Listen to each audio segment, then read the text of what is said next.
Bayan sa Subo, gihatagan og extension hangtod Agosto sa pagbayad sa land bank sa ilang utang pagtukod sa SRP. Usa ka pulis nga nag-awol sukad Disyembre napusilan dito sa Talisay. 7 ka pulis nga nag-atubang og investigasyon sa pagpangilkil, i-assign sa beat patrol nga walay armas. Plaza Magellan tukuron alang sa paghandom sa ika-500 ka tuig nga pagbiyahe ni Ferdinand Magellan.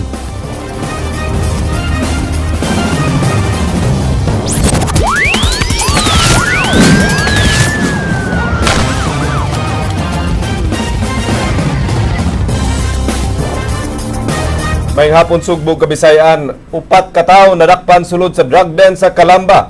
Subject sa ilang operasyon nakaikyas. Samtang babae nga drug pusher na sikop sa barangay Pasil, kinigaksyonan ni Marian Ubay.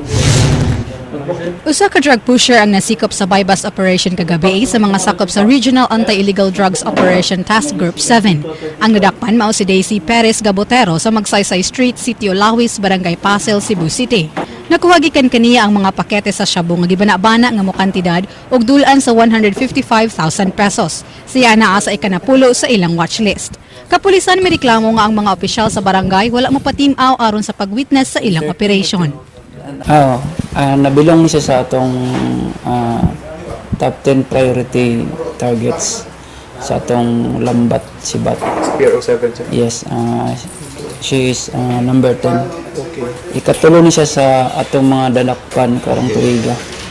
Matod ni Senior Inspector Joey Bicoy, mga babae na ang tigpamaligya sa mga drogas nga human madakpi ang ilang bana aron sa pagpadayon sa iligal nga negosyo. Ang uban manggod ang mga lalaki na lakpan na, so continue ang ilang business, ilang ginapasa sa mga babae. O ang usa na is kanang dili kayo sakit sa mata sa tao, dili kayo pansinod ang mga babae. Wala mo komentaryo ang suspetsado dihang suway kining gikuhaan sa iyang pamahayan. No comment ko sir. No comment. Samtang nakaikya sa bypass operation sa Regional Special Operation Group 7 nga sila si Marilyn ug Samuel Villanueva sa A. Lopez, Barangay Calamba. Apan nasikop ang 4 ka tawo nga diha sa drug den nga gituuhang gipanag-iya ni Marilyn ug Samuel. Nakuha gikan sa mga nadakpan ang mga pakete sa shabu nga mobalor og 35,000 pesos ug kwarta nga kapin 20,000 pesos nga gituuhang halin sa drogas uban sa cellphone, tablet ug drug paraphernalia. Matod pa ni Chief Inspector Romeo Sententa na aktuhan nila ang 4 ka suspetsado sulod sa drug den. Naaresto nato sina ang 4 nga personalities, namely John Paul Buot, Annabel Abellana, Leonor Abellana, ug si Francis Monte Alto. Sila nakuhaan og drug paraphernalia and also pieces of sachets na believed to be shabu, and ito proceeds worth 20,800. Si Marilyn Villanueva giila nga supplier og drogas sa iyang igsuon nga si Leonor Abellana nga namaligya og shabu sa giabangan niini nga drug den. Kini si Leonor is said to be igsuons ni Marilyn, upahan lagi magbaligya pod para nila inside that drug den. Giang kuninuon ni John Paul Buot nga namaligya og nakuhaan siya og drogas. Ang akong kaon siya ba? Ano nga nakuhaan mo ka na siya ganyan. Pero pang kaon siya kanila. Mamaligya ka na? Mamaligya ka? Magiging na ko siya. Ano yung kaon maganda siya. Alang sa Aksyon Bisaya, Marian Ubay, News 5. Pakyas ang duha ka tulisan sa paglabni sa bag sa usa ka babae dihang nakasyagit ug nakapangayo og tabang ang ilang biktima. Kini giaksyonan ni Johanna Bahenting. Pakyas ang duha ka wa mailhing hold-upper sa pag-hold up sa usa ka babae nga naglakaw sa dalan J. Fortich kagabi sa dihang nakasyagit kini sa pagpangayo og tabang. Si Mary Gay Chong, 24 anyos nga taga Banawa, naglakaw pauli gikan sa iyang trabaho. Duha ka wa mailhing tawo ang nagsakay og motorsiklo, ang kalit mihunong sa iyang tungod ug gibira ang iyang shoulder bag. Matod ni PO1 Michael Singson, mimando pa ang kauban niini sa pagpusil sa babae, apan igo lang kini nga may bunal sa pulan sa iyang armas sa ulo ni Chong. Gilabnot og kalit ang iyang bag. Nya man. Gilabnot wa kuno gisagit pa kuno siya. Pag sagit na, nagdoduhan na to katong suspects. Gikuan sa pagayo, gibira sa pagayo. Posibleng pa siya kay ningon man tong usa ka suspect nga driver na pusila wa pusila sa kuan giapak lang yung ulo. Pero unfortunately wala jud niya nala nakuha ang bag kay sige ni magsagit ang mabay niya abot sunahan naam siya ni sagit nga mabay. Ang duha ka tulisan dali nga nakapadagan silang motor paingon na sa Banawa. Si Chong nakaangkon og samad sa iyang ulo ug sa tuo niyang tuhod. Alang sa Aksyon Bisaya, Johanna Bahinting, News 5. Gisibog sa Land Bank ngadto sa buwan sa Agosto ang deadline sa dakbayan sa Sugbo sa pagbayad sa utang niini pagtukod sa SRP. Ang presidente sa Land Bank mo'y mi-approve sa pagsibog sa deadline. Kini giaksyonan ni Jinky Rosit. The concern of Land Bank Daw sa naibtanog tunok sa Cebu City Mayor Michael Rama dihang gilugwayan sa Land Bank of the Philippines ang utang sa syudad pagtukod sa SRP. Gipaybaw sa mayor nga mismong president sa Land Bank mo'y mihatag sa pagtugot sa city government. Sa Pebrero 20 na unta ang deadline sa pagbayad sa SRP loan apan gilugwayan kini hangtod Agosto karong tuiga. Patong-patong nga penalties, fees and charges unta ang bayaran sa City Hall kung wa pamisugot ang bangko. and I also expressed to them intensely, profoundly, the need to extend just reasonable consideration on the matter in view of the fact that had it not been for political skirmishes, it would have been already paid last year. Giklaro ni Rama nga nakakomply ang lokal nga kagamhanan sa tanang rekisitos nga gipangayo sa JICA. Di pa hinon matubag sa mayor kung mabayran na nila og dungan karong Agosto ang 2.4 billion pesos nga prepayment sa SRP loan. Just wait, because at least the news is there is no worry to be entertained, because in fact I had a talk directly, and then the president of Land Bank was so nice. Samtang si Konsehal Margot Osmeña nagpabilin siyang baruganan sa pagbayad sa amortization ni ini sa SRP loan nga mudyo unta karong Sabado. Matud ni Osmeña, di na lang siya mo komentaryo sa buot ni Rama nga full payment sa SRP loan. You know, I will not comment along on that. We already said our piece. We already made our request. We already asked that we sit down. Basta the fact remains, again, we have to pay. This is an obligation. As if you want to expand this, the mayor insists that we pay it in full, it is not an obligation that we pay in full. The very fact that it is a prepayment means that it is not yet due. But again, let's go back. Let's go back to the issue. We have to pay on February 20. Alang sa Aksyon Bisaya, Jinky Rosit, News 5.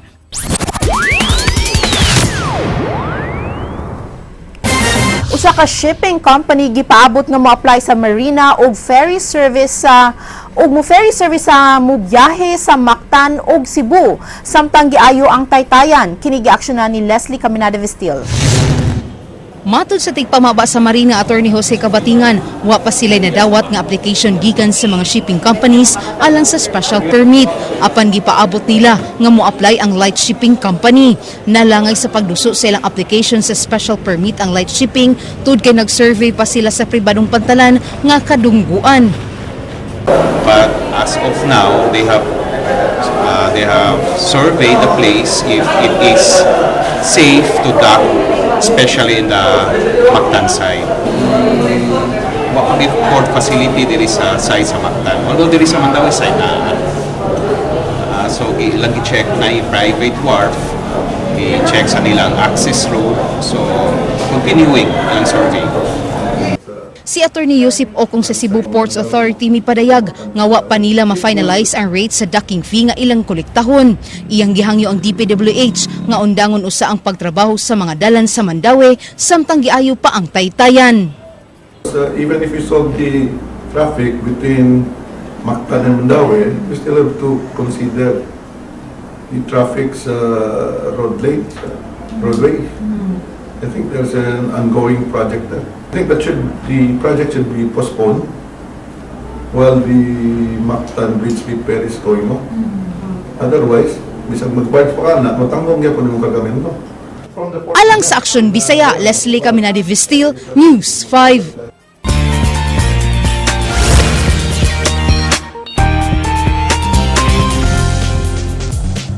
Dili na angay kabalakan kung wala nimo nakita sa sinihan ang salida nga imong gipaabot o kung wa nimo maabti ang teleserye nga imong gisundan. Kay karon mamahimo ka na nga mutan-aw sa imong mga paborito ug labing labas nga mga salida bisan asa ug bisan kanusa pinaagi sa imong smartphone, tablet, computer ug bisan gani sa imong smart television set. Blink is a video-on-demand business that allows you to watch content on your mobile and computer. Ang Blink usa ka online streaming company nga nagtanyag sa nagkadaiya og labing labas nga mga movie films, TV shows, movie series ug uban pa gamit lang ang mga nag-unang gadgets karon. Lahi ang Blink sa ubang online streaming companies kay gawas nga nagtanyag sila og daghang kapilian aduna sab sila access sa labing latest nga mga Hollywood films. Sa Blink app mamahimo usab ka nga mosaksi live sa mga exclusive TV shows kay aduna man kini pay-per-view capability. Blink offers a per title content. So meaning if you just want to watch a title, you need not subscribe but just purchase the title. We also offer TV. Comfort ug convenience ang gipahimugatan sa Blink. Busa, dili lisod ang pagbayad sa imong subscription fee kay bisan asa og sa unsang pamaagi, makahimo ka sa pagbayad sa imong bills, sama sa paggamit sa imong credit card, scratch cards, E+ prepaid load ug smart plans. Bisag kinsa mamahimong mo subscribe sa Blink nga mohatag kanimo sa unlimited nga kahigayunan nga makakita og maka-download sa imong mga paboritong salida for as low as 99 pesos only per month. We'd like to invite everybody to download the latest application. Go to www.blink-now.com or you can also find blink-now.com at your iOS and your Google Store.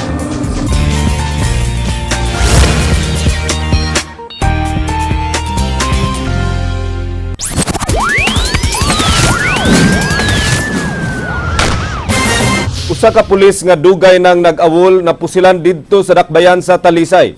Sumala sa kauban sa pulis, naggukod sila sa usa ka karnaper. Dihang naitabo ang pinusilay, kinigiaksyonan ni Ray Pasaporte.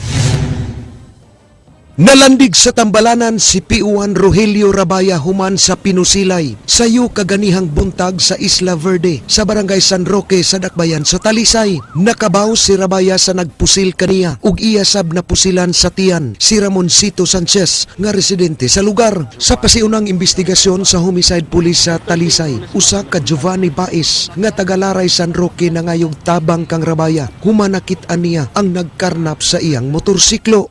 Kaning pulisa si P1 Rogelio Rabaya, na timingan niya nakailaman na siya ang biktima sa karnaping pulis di siya.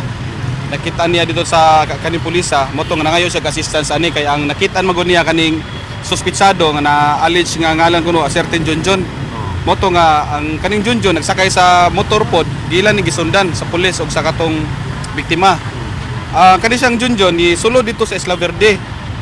Sulod sa Isla Verde. Karon pagabot sa Isla Verde, kani siya suspitsado sa aligasyon sa witness nga naipon kuno atong grupo, na mga grupo ba. Moto nga gikumprontasi kani silang duha, ang biktima, ang pulis ug ang kato siyang biktima nga nangigalarma kung sa ila toyo. Sa wa pa kuno sila gisukit-sukit sila na usa kuno sa grupo nga ni bunot og armat nya gidiretso og pulis. Si Rabaya nga naigo sa wangbahin sa dughan, ana karon sa Vicente Soto Memorial Medical Center. Si Baez na mahayag nga kaila sila ni Rabaya og dihang nagkita sila kaganihang buntag. Iya kining gipangayoan og tabang. Human niya na may ungan nagkawat sa iyang motor sa miaging buwan. Pag ato mo sa Isla Verde, naabot mi nga to sa hantakan og nangutan mi atong naitaw ni duo sa namo. Unsa inyong gari diri ko? Nakabantay mo ka na ang naitaw rin nagdagan nga karnaper sa wa may nagdagan rin nga karnaper pagtarong po na yung istorya ko di kaniya mo nang utanar mig tarong sa taga-asam na mo rin ko ako taga-Laray San Roque ko Siya kanay mo kauban ko, taga San Isidro. Sa asa bisa San Isidro ko. Doon ilaha ni Dilatso. Ay ko ginawa mo kailan Dilatso nga mayor na dire sa Talisay. Isa sinakay armas ko. Okay armas ako ipukas akong sinina. Moto ni do tong usa ka tawo. Diyan kasas yang armas. Sige, sipat mo. Wa mo yung mga kuanap, pumukaan mo sa oron nya. Katong usa ni kada hampas kili sa kauban ako nga pulis. Nya na may hamang mga eskina, ang akong motor ni overhang man di nataaga ang akong kauban pulis. Mo ito hinungdan na hug ang iyang armas. Pag-awag siyang armas, gipusilin sa atong nikasaog armas. Unang gidala sa Talisay District Hospital ang nakapusil ni Rabaya nga si Sanchez. Apan gibalhin kini sa Vicente Soto Hospital. Si Rabaya kasamtangang na destino sa Beat Patrol sa Pusok Police Station sa Lapu-Lapu City Police Office. Apan matud ni Espioto Victor Pipito, admin PNCO sa Pusok Police Station. Sukad sa tunga-tunga sa Disyembre sa miaging tuig, nag-aul na ugwa na mipatimaw sa ilang buhatan. Alang sa Aksyon Bisaya, Ray Pasaporte. News 5. Usa ka mekaniko nga notado sa pagpamaligya og shabu sa Punta Princesa nadakpan sa kapulisan sa iyo kaganihang buntag. Ang dinakpan na ila nga si Herman Mira Fuentes, 34 anyos, kinsa gidakop gawa sa ilang balay sa Sitio Tuburan sa Barangay Punta Princesa, pinaagi sa buy-bust operation. Human gitunol sa sospek ang usa ka pakete nga gituuhang shabu, gipusasan dayon sa mga kapulisan si Mira Fuentes ug gidala sa police station. Laing upat ka putos sa shabu ug 200 pesos nga cash sa gituhang halin ang nakuha sa posesyon ni Mira Fuentes. Sa interview sa dinakpan, miangkon nga duha na siya kabuan na maligya og shabu aron makasustener siya sa iyang bisyo.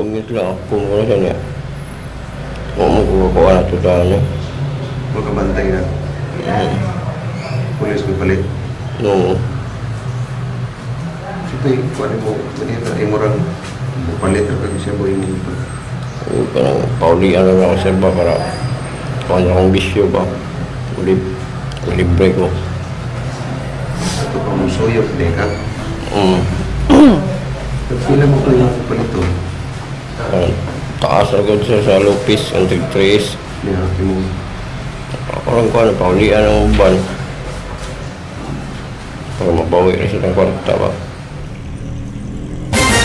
Pila ka buwan gikan karon, bungkago na ang karaang building gikilid sa Cebu City Police Office aron tukuran og bagong edipisyo nga gigahinan og pondo sa Philippine National Police. Mukabat sa 14.5 million pesos ang kinatibuk ang budget sa duha ka andana nga tukuron nga building sa CCPO. Gipakita ni Senior Superintendent Benjamin Santos, Director sa Cebu City Police Office, ang porma sa building nga tukuron. Naward na kini sa winning bidder apan di pa masugdan ang rehabilitation, sanglit gikinahanglan unang bungkagon ang karaang building. Ang city government una nang misaad nga mohatag og laing 50 milyones ka pesos alang sa maong proyekto nga naglakip sa mga buhatan sa CIDG ug Highway Patrol Group.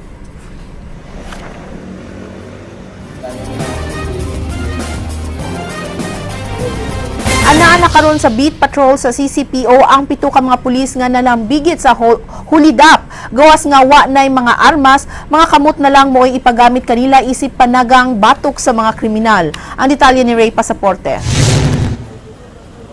Sa Admin Holding Center sa Cebu City Police Office na may report sugod kaganiha ang 7 ka mga pulis sa City Intelligence Branch nga nalambigit sa hulidap.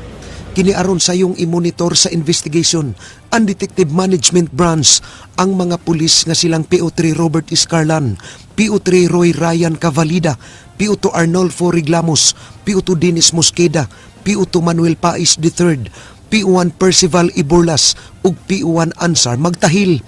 Gibutyag sa CCPO nga ilahang gipapangita karon ang manag-agaw nga Mervin ug Christian Pardillo nga gibuhian ni adtong Domingo aron makuhaan og pamahayag kung unsa katinuod ang aligasyon nga nakabayad og 150,000 pesos bugti sa pagbuhi kanila sa mga pulis.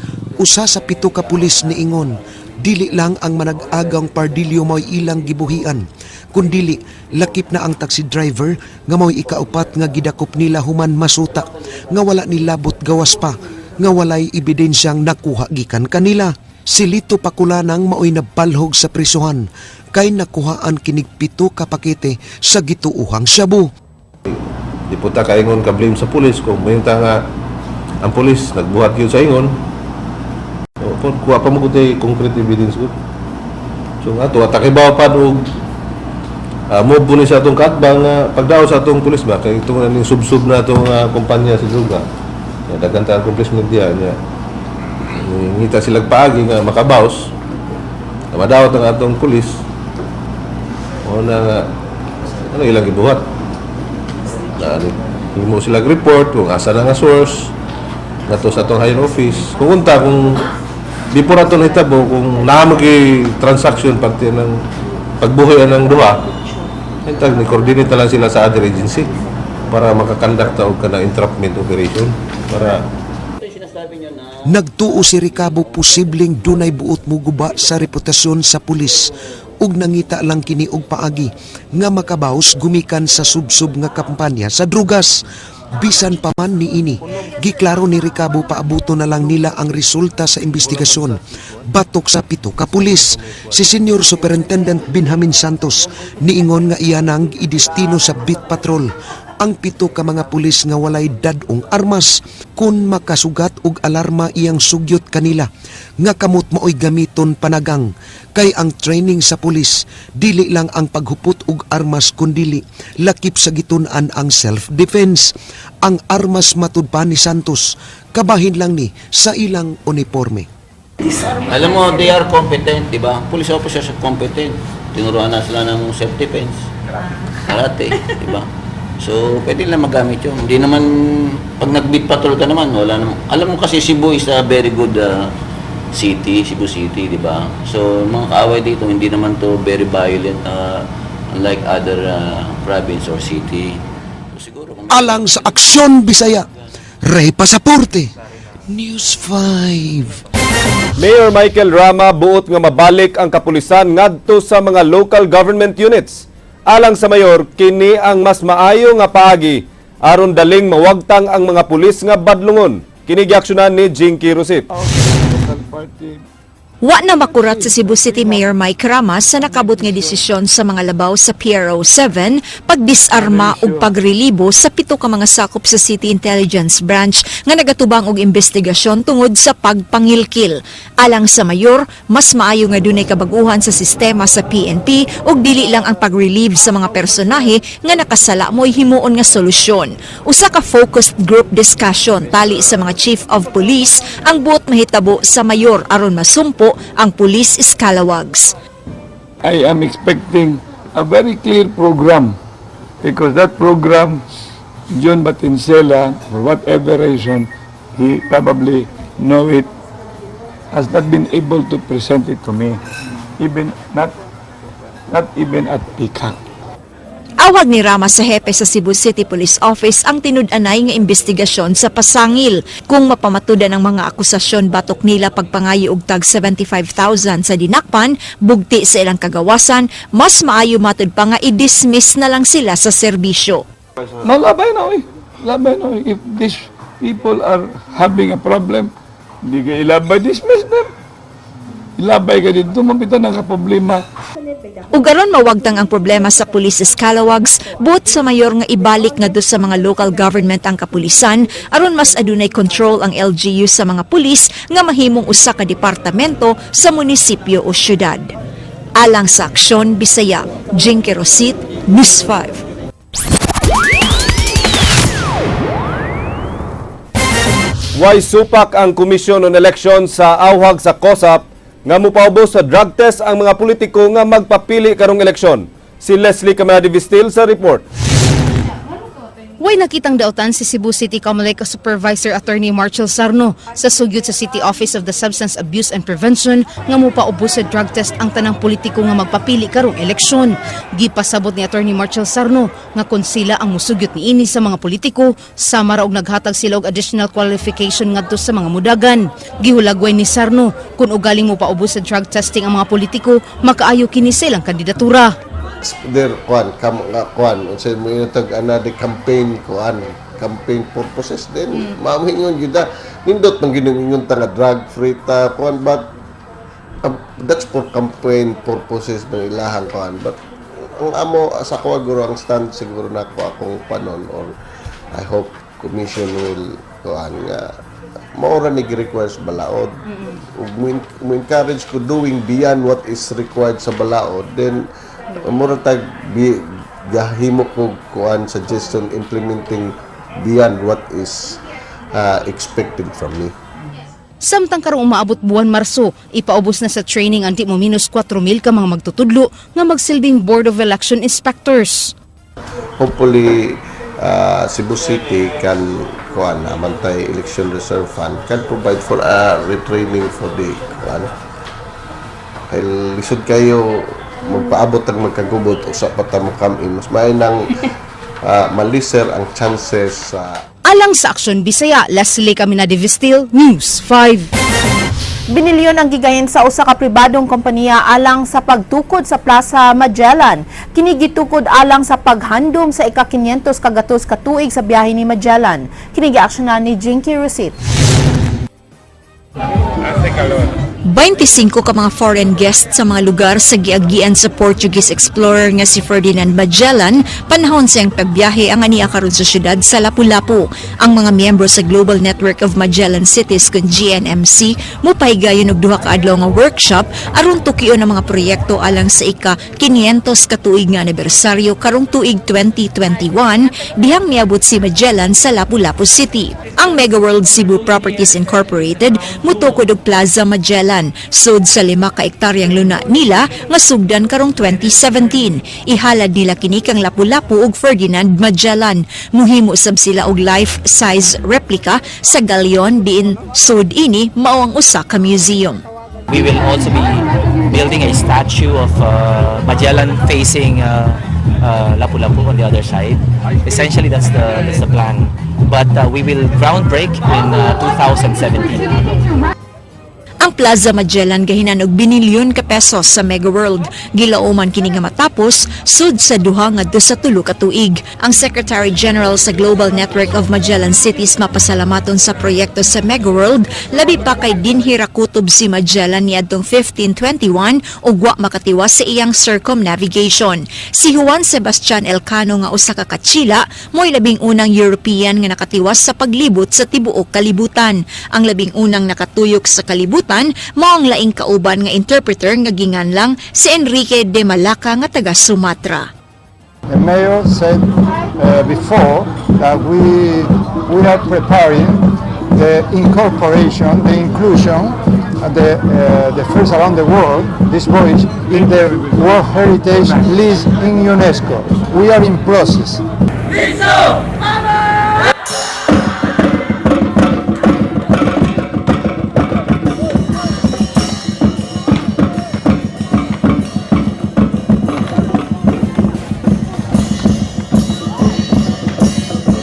Alang sa Aksyon Bisaya, Jinky Rusit, News 5. Maugkanto ang mga balita sa Aksyon Bisaya. Ako si Glenn Soco. Mga balita nga pundasyon sa ligdong nga opinyon o konkretong solusyon. Ako si Georgia Herrera. Bisan asa, bisan kanusa. Kapatid, Kay di lang kutob sa balita, Aksyon!